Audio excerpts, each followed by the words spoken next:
तो भर्ती कर दे हो तो स्कूल खुली तो स्कूल जाबे धुनी जास्ती ला बता माटी वाला अभी नहीं जाना स्कूल तो खेलूं पहले माटी वाला स्कूल नहीं जाना तो खेलूं पहले और स्कूल जा मैं भर्ती हो गई हूं तो काका से का खेलूं लगा कन्या के हो गया ले जा बजा बात मतलब वाह दिखे मला दिखात हात तेला है बालदा ले तेला बारी टाक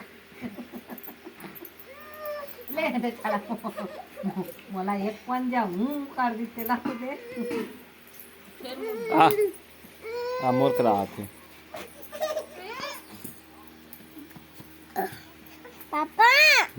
पानी पी रहा थे दादा पानी पी दे संभालो ना रे मैं संभाले नहीं सकूं दादा पानी पी दे पी रहा थे पेट हाँ उदाहरण ने हुआ